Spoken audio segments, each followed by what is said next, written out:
Hello there, beautiful people. I am here today to share with you a story of my own. I'm going to hide names because I want to protect my privacy. I just want to show you how entitled people like my mother-in-law Veronica get their just desserts. In this story, my husband Atlas, sister-in-law Stella, and grandfather-in-law Miguel helped me out. I truly appreciate the fact that I got such amazing in-laws. I grew up an orphan. I bounced around foster homes, most of where I was treated like shit. My quest to find love and happiness was the only reason that I'm still alive today. When I turned 18, I was kicked out of my foster home and had to go to a homeless shelter. From there, I got my first job as a cleaner. I did complete school but didn't have the means to go to college. When I suddenly found myself starving and homeless, I was forced to take whatever job I got. Many years have passed since then, and now I have a decent job. Yes, I worked hard to be where I am, and I am proud of my success. My husband Atlas was super supportive of me throughout my journey. He was my classmate in school, and we started to date only after I got a roof over my head. He did pursue me before that, but I had rejected him. It wasn't that I didn't like him, I was simply an insecure woman with no future ahead. He came from a wealthy family, and that itself intimidated me a lot. I never thought I could be worthy of him. Atlas didn't stop convincing me to give him a chance, and after years of trying, I finally agreed to date him. But our life as a couple wasn't easy. His mother was a nightmare to deal with. The first time she saw me, she said, "Wait a minute there, girl. You look very familiar." "Oh my God, Atlas, don't tell me you picked the homeless orphan out of all the great girls at your school. You spent years trying to woo this useless girl?" "Mom, what is wrong with you? You can't talk to my girlfriend like that. She might be an orphan, but that doesn't mean she cannot be with me. And she's not homeless. She has worked hard to find an apartment for herself. An apartment she shares with roommates, I'm sure. God knows what kind of work she does. Atlas, you are in college and have a bright future ahead. Why the hell would you choose a loser and gold digger like her?" "Veronica, you're mistaking my intentions. I'm not a gold digger. Yes, I know I don't come from a good background and don't have many prospects, but I am working hard to get a decent job. If I had the means to go to college, I would have done my best." "You would never have a chance to go to college. I know that your grades are not that great, and I also know that your foster parents kicked you out. I mean, who would want a loser like you anyway? You should have picked someone from your class. My son and our family are way out of your league." Look, I was used to being humiliated and bullied for being an orphan. And yes, my mum's grades thanked me because my mental health was in shambles from foster care problems. Still, I was hoping I would finally find a family in Atlas's family. I did meet his sister and some of his relatives. They are lovely people to me, and most of them are active in charity and even volunteer at homeless shelters, so I had some hope that his mother would too be like them. Well, I was wrong. The venom Veronica spewed at me was hard to digest. Thankfully, Atlas intervened and stood up for me. He fought with his mother and took me back to my place. On the way there, he said, "I am so sorry for how my mother behaved, Sage. Trust me, only she is like this. Everyone else in the family already loves you. Hell, even Stella is so excited to have you as a sister." "I know that, Atlas. Your family does have some great people. I know your mum thinks I'm not worthy of you. She is right. But I will try my best to improve myself.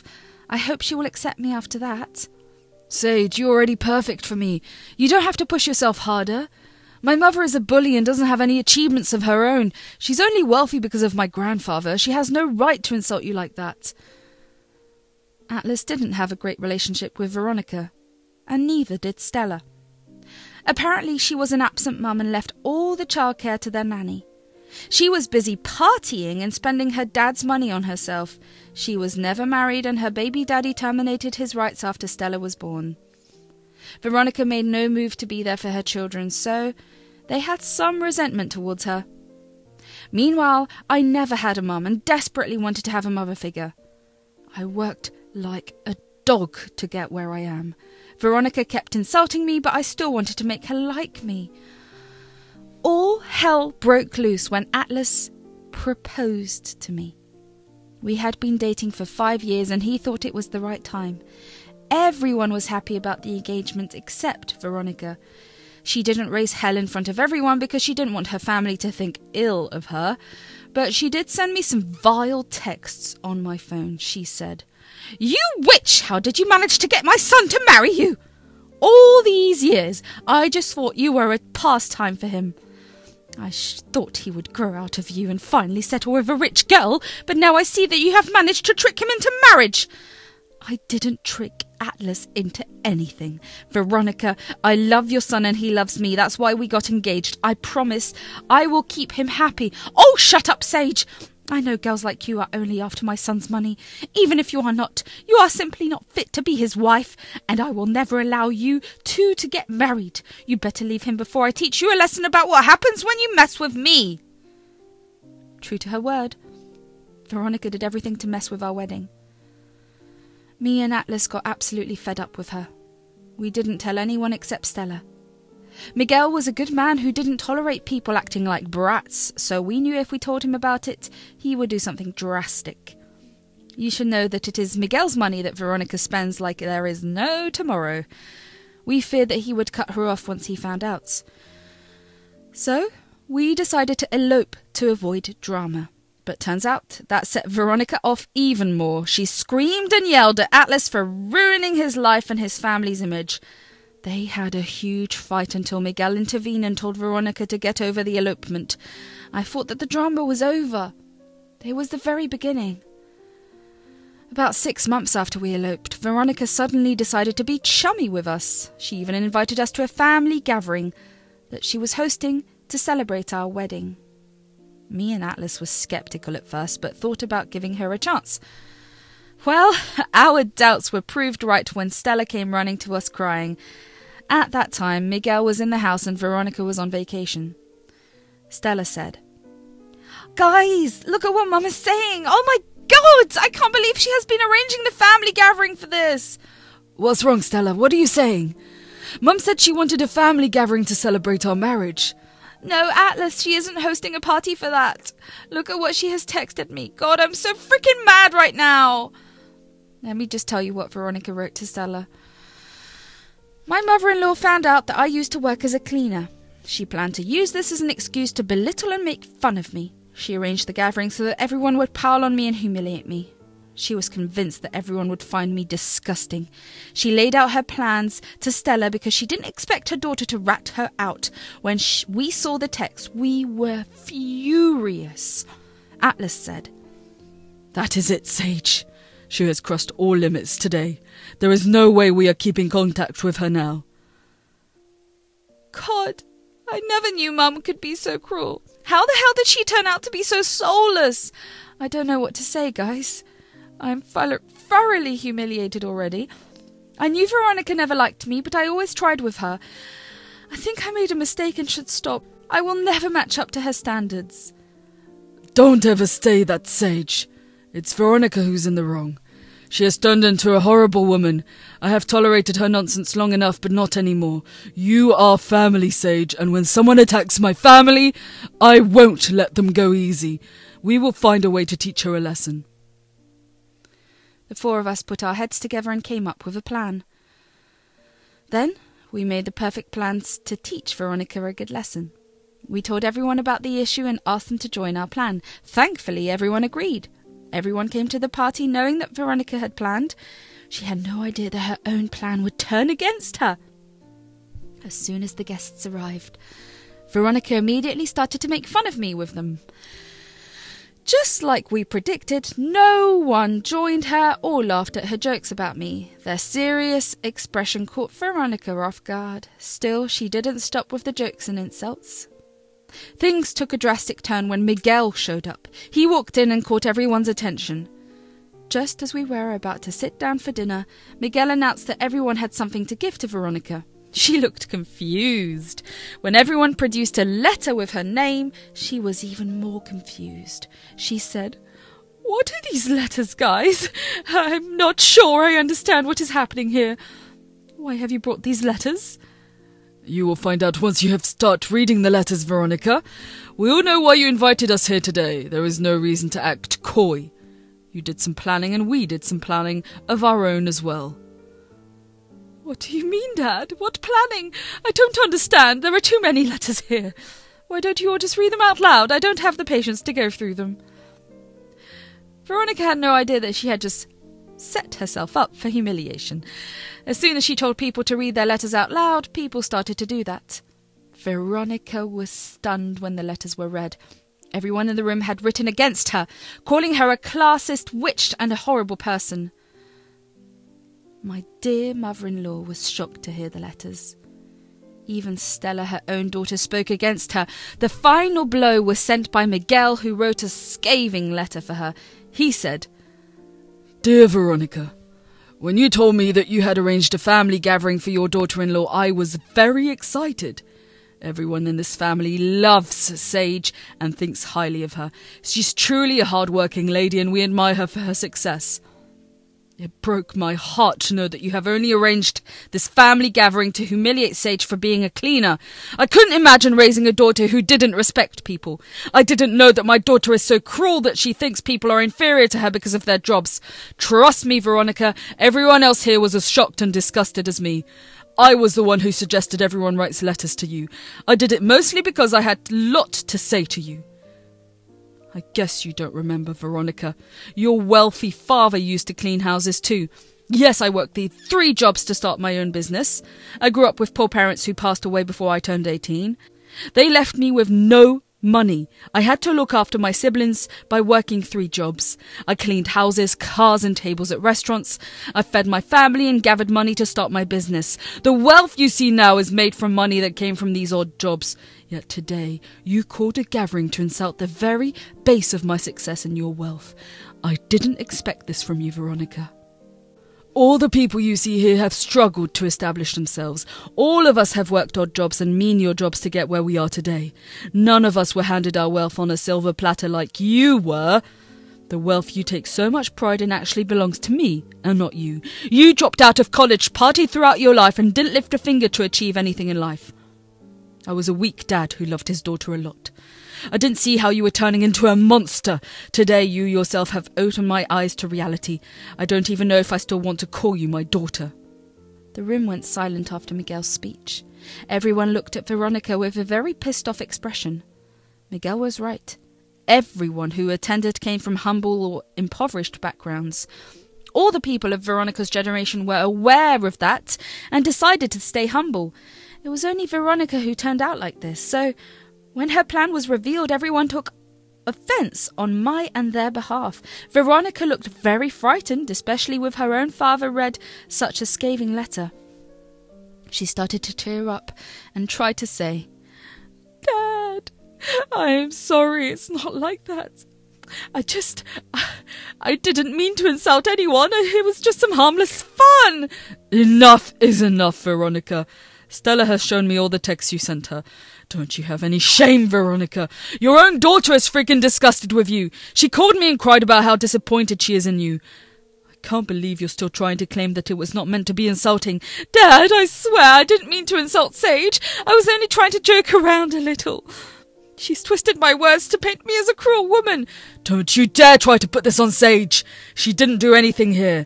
Look at everyone here, Veronica. Do any of us look like we find your plan funny? Even a child can see how wrong and cruel you were being. I'm seriously disgusted with you. Atlas, look at this. Everyone has turned against me because of your wife. You know your mum, you should say something. Everyone is trying to paint me as a bad person. Are you going to stand there and say nothing? What the hell do you want me to say, Mum?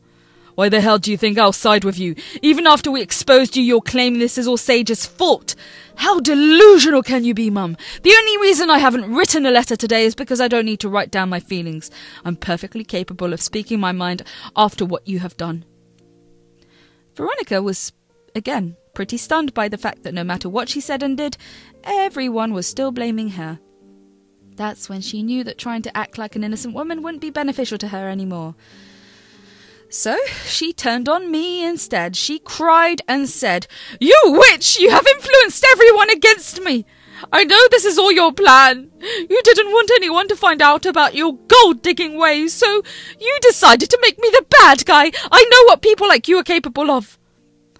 What do you mean by people like me, Veronica? People who work hard to feed themselves, people who don't have a wealthy family, or people who have to work to be successful instead of sitting around like a trophy wife? What the hell did you call me, Sage? You have no right to insult me in front of everyone. You have 0 standards and no class. You are not qualified enough to insult me. Yeah, I don't have the right to insult you, but you can insult me whenever you like. Nice logic there, Veronica. Keep talking. You are proving what a real piece of work you are. Suddenly it dawned on Veronica that she had lost herself while insulting me. She looked around to see everyone else giving her the nastiest glares possible. Miguel and Atlas looked exceptionally pissed. It was Atlas who broke first. He said, "Mum, you have really tested my patience today. I've given you multiple chances to change yourself. Today you have proved to me that you haven't changed one bit. You're still after my wife, even though she has been nothing but kind to you." "I don't want her filthy kindness, Atlas. For years I've been telling you that you should not be with someone so poor. You never listened to me. We might have been poor in the past, but now we have a reputation to uphold. I called everyone today to draw some sense into you, but now I see that your witch wife has turned everyone against me." "I didn't have to tell them to do anything, Veronica. It was your own son and daughter who couldn't tolerate your disrespect towards me. Plus, your family has good people. Only you turned out to be the classist hell." "You are talking way too much, Sage. Just wait till I teach you a lesson. It will teach you how to behave with people who are above you." Enough is enough, Veronica. The only person who needs to be taught a lesson is you. All these years I worked hard to give you a good life, but now I regret not being more stern with you. You have turned into a horrible woman and need to face consequences, and I have the perfect punishment for you. What? What do you mean, Dad? Are you going to punish your grown daughter? When my grown daughter is acting like an illiterate child, I will punish her. This company and wealth that you treasure so much won't ever be yours. I will change my will to leave everything to Atlas, Stella, and Sage. Yes, I will give Sage a portion that you will get nothing. From today, I am also cancelling your allowance. You need to earn your own money. Enough of you acting like an entitled brat. No. You can't do that to me, Dad. You can't cut off my allowance. You can't stop me from getting your assets. I'm cutting you off as well, Veronica. Don't bother contacting me again. Come back only when you have earned $2 on your own. But remember, I still won't change my will. I will disinherit you, and instead I'll give my hard-earned money to the people who deserve it. Veronica heard this and started to shake. She turned pale and couldn't believe what Miguel had said. Miguel looked positively furious and meant business. Veronica knew very well how much her father valued his words and promises. His declaration was something to be really afraid of. She started to cry while begging Miguel not to do this to her. Miguel didn't even look at her and started to collect his things. Then she turned on me again and said, "Sage, you witch! I have lost my allowance because of you! Look at what you have done. You've stolen my inheritance. This is all you always wanted, didn't you?" "No, Veronica. This is not what I always wanted. I simply wanted to have a loving family. You are the one who wanted me gone. What happened to you today is nothing but the consequences of your own actions." Mum, you haven't just lost your inheritance today. You have also lost your son. After what you have done to my wife, I will no longer keep you in my life. Don't bother contacting us ever again. We are leaving. And so am I. I can't believe my own mother could be such a heartless woman. All you've done is live a luxurious life without lifting a muscle. You have no regard for our hard work or love. We tried so hard to make you see your mistakes. You simply made a big joke of us today. Like Atlas and Grandpa, I'm cutting you off too. I don't need your toxic presence in my life. Our nanny was a better mother than you anyway. Stella and Atlas both told her that they no longer wanted her in their lives. Their own resentment towards their mum came pouring out that day. In the end, Veronica was a crying mess while everyone left the party early. No one even touched the food she ordered. We all went to a nearby restaurant to have dinner. Everyone was freaking mad at Veronica, and no one ever wanted to speak to her again. The next few days went in a blur. Veronica regularly showed up at our door to demand forgiveness. Yes, she didn't ask or beg. She demanded that we forgive her. She was convinced that Miguel would forgive her if we did. Atlas and I knew that she didn't learn her lesson at all. But it was just the beginning of her nightmare. She soon realized that Miguel had blocked all her cards, and he has already updated his will within 2 weeks.